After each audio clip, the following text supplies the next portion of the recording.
কি বললেন? 5 বছরের কর বাকি? তার মানে জমিদারি নিলামে উঠবে? কি করব, প্রজারা খাজনা না দিলে কর দেব কি করে? এ কথা আমাকে আগে জানাননি কেন? লাভ কি, সবার মূলে তো রয়েছে অর্থ। এখন জমিদারি কিভাবে রক্ষা করব? তহবিল শূন্য। আমার মান ইজ্জত কিভাবে রক্ষা করব?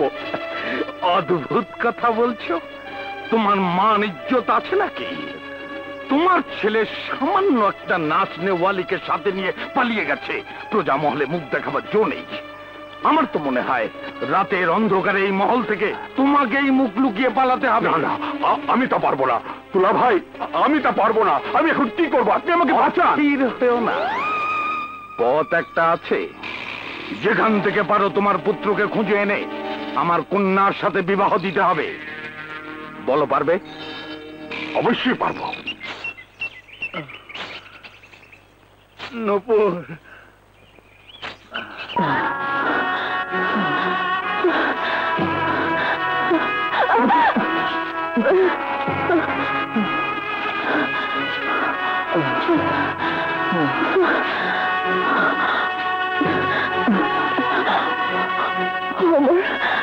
খিদার জ্বালা আমি শৈবার পারতেছি না, গমে শুকাইয়া কাঠ হয়ে আইতাছে। আমার একটু পানি আইনা দাও। তোমাকে একা রেখে আমি কোথাও যাবো না নূপুর।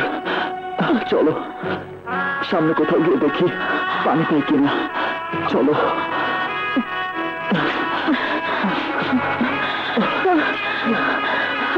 আমি আর একটা হাত ধা পারুম না।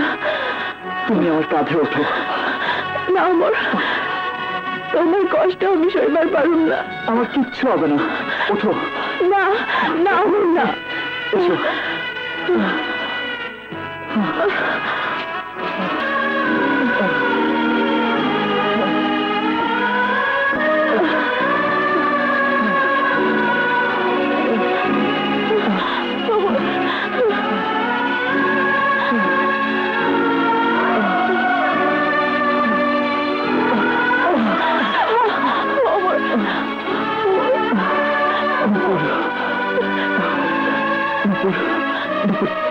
তুমি আমার পিঠে ওঠো।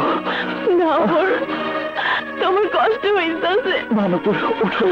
এই সামনের পাড়টা পার হলেই পানি পাওয়া যাবে। ওঠো, এসো।